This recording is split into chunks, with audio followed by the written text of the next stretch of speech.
Fala pessoal, boas-vindas a mais uma das nossas análises de conceitos estruturais, um material trazido pela Ford College. Hoje a gente vai montar uma base sólida de engenharia para o nosso desenvolvimento em Rust. O nosso foco absoluto é entender traits e a abstração para criar um código funcional que seja, acima de tudo, reutilizável.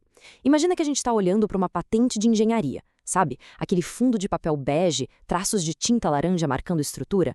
É exatamente assim que vamos visualizar essas peças de software se encaixando. Vamos decodificar esse padrão de uma vez por todas. Bom, para dar um contexto rápido, a gente precisa saber onde essa peça se encaixa na trilha Programming with Solana. Dentro do curso Introduction to Rust, nós estamos exatamente no módulo de programação funcional. E olha, essa não é só uma aulinha qualquer, tá? É a ponte crucial que a gente tem que atravessar. A fundação precisa estar perfeitamente cimentada antes da gente encarar o temido conceito de lifetimes. Entender como generalizar comportamentos agora vai poupar uma dor de cabeça enorme lá na frente quando o empréstimo de memória virar o centro das atenções.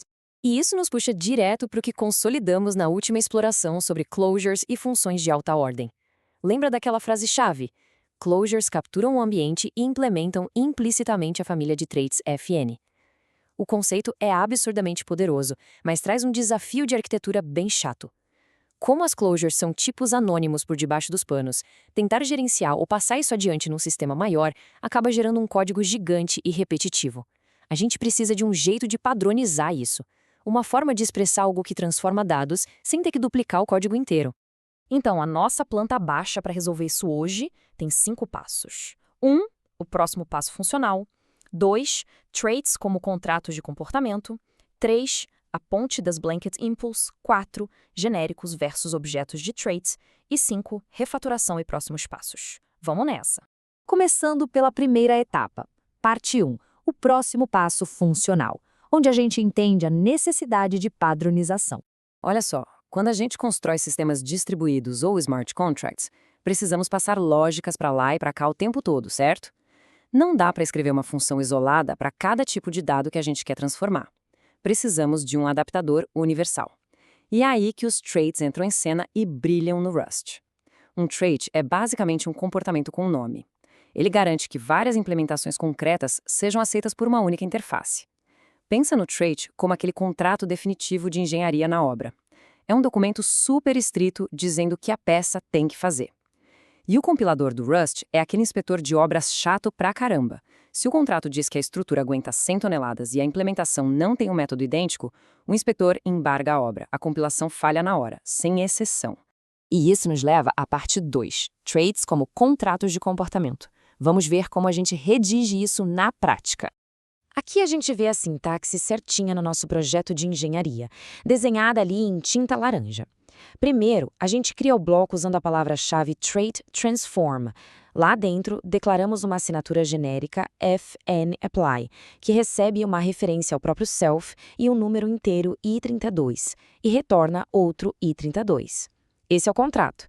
Aí a gente pega uma estrutura rígida, tipo a struct add-in, e usa aquele bloco imp transformer for add-in para colocar a matemática real para funcionar.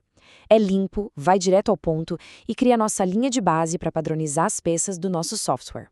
Avançando para a parte 3, a ponte das blanket impulse, aquele adaptador universal mágico que eu comentei. O que a gente acabou de ver funciona perfeitamente para structs estáticas, mas as closures são dinâmicas, são anônimas. A gente tem que conectar esses dois mundos. E o contraste visual aqui é bem legal. De um lado, a struct concreta implementando o transform. Do outro, a nossa implementação abrangente, a tal da blanket impl.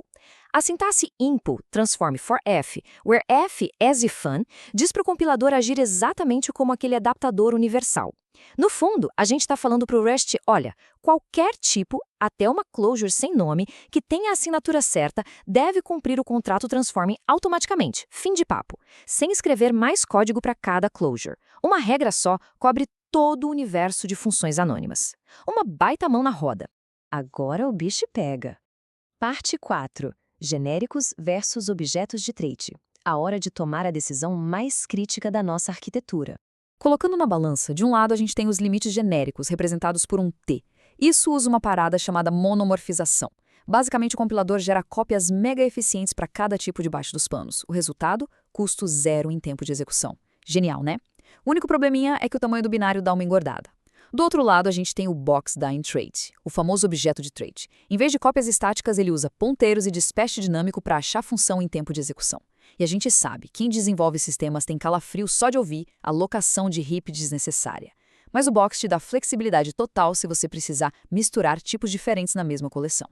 A regra de ouro é: vá sempre pelo custo zero dos genéricos, a menos que a sua arquitetura realmente exija a flexibilidade caótica do dispatch dinâmico.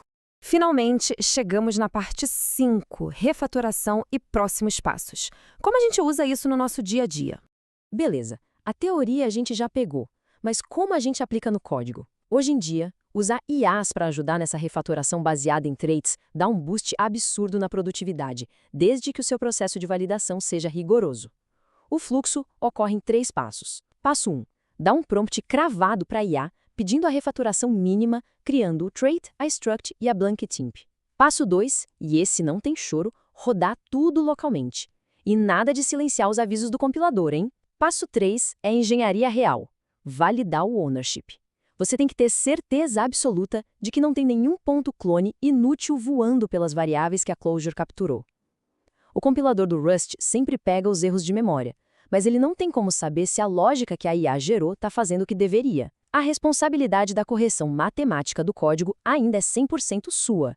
E aí fica a grande pergunta na nossa cabeça. Como é que essas abstrações super flexíveis de traits vão sobreviver às regras estritas de empréstimos de memória e lifetimes do Rust? A gente montou a abstração, legal, mas e quando essas closures começarem a capturar referências temporárias do nosso ambiente? Esse é o nosso próximo chefão, e o terreno já está totalmente preparado para a nossa futura exploração focada apenas em debugar lifetimes. Se você quiser continuar avançando e descobrir as respostas para esses desafios, e claro, aprender muito mais sobre os tópicos de Web3 e engenharia de software inteligente, corre lá em Forge College. Como sempre, foi sensacional guiar essa análise profunda. Este material foi orgulhosamente trazido pela Forge College e a gente se esbarra na nossa próxima exploração técnica.